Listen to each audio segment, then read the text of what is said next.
guys, it's Melanie and welcome back to my channel, I Heart Stitching. In today's video, we are going to learn how to machine applique. Here's a project that I did. I'm going to teach you all the steps on how to machine applique a letter onto a piece of fabric.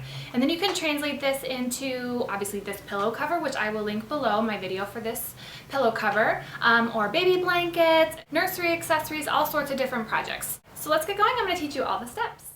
Okay, here's what you need to have: your Steam 2 or any applique double stick fusible web. You want to be able to sew on this fusible web, your contrasting fabric for your letter, and then your background fabric or whatever you're going to be placing your letter on.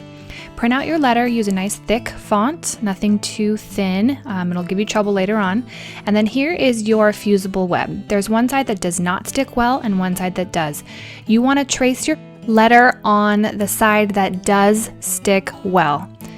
You want to trace it in reverse, especially because when you place your fabric on your finished item, you're going to be reversing it, and this is essential for prints. Not as much for solid color fabrics, but this is the exact process if you're going to be using prints, and you'll see later on how that's going to work.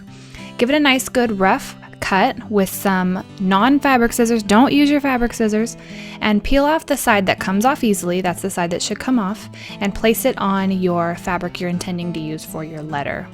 Next, you're going to give it a nice good press following the instructions on your fusible web. Usually it's a dry iron and holding it down for a few minutes to make sure the fuse is nice and strong.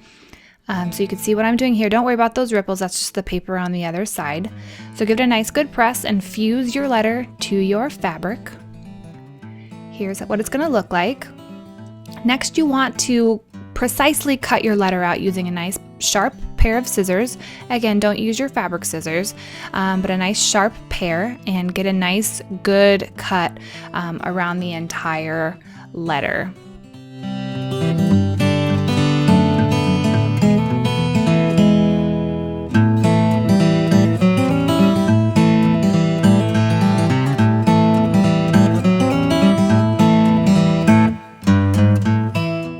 Once that's done, you can see here the fusible is on that letter. So you are going to get your fabric ready, or whatever the item is you're going to be placing your letter on. You want to find your placement. Here I'm finding the center of this square, which is going to end up being a pillow cover. So find a good spot, mark it with a water-soluble pen, and then you're going to peel the paper off of your letter and then place it down on the mark or wherever you've decided to place your letter. Here I'm peeling the paper off. It's going to have a little bit of stickiness to it, so you'll be able to move it around as you place it on your fabric. Now the next thing you need is a pressing cloth. I just have a spare piece of fabric laying around that I use for this, and you want to lay that over your letter, and then again, following the manufacturer's instructions, fuse your letter to your item. You want to hold it down a few minutes, make sure the glue is nice and strong. Here's what it looks like all fused.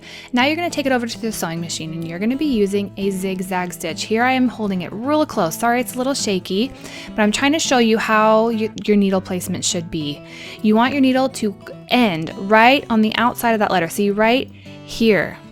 That is where you want your needle to end as you are zigzag stitching around the letter.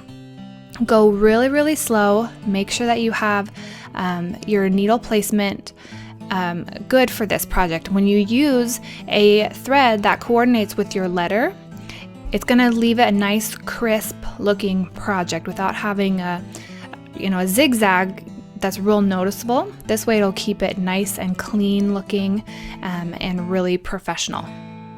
So continue to zigzag stitch around the entire letter. I'm speeding this up a lot, so you really want to go nice and slow. Use your hand wheel a lot. Make sure you get the placement perfect for this, because it's really going to make a difference in the overall look of your finished project. So here, I'm just going to let you guys kind of check it out and see how I continue to go around this letter.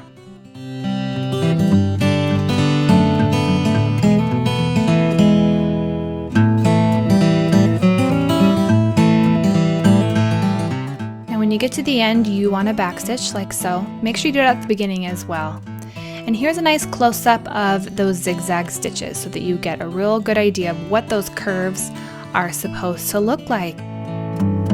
Okay guys, thank you so much for watching this video. Don't forget to give it a good thumbs up. Leave me any questions that you have below in the comment section. In the about box will be a lot of the written out instructions in case you missed any of the details. And yeah, I will see you in the next video. Bye!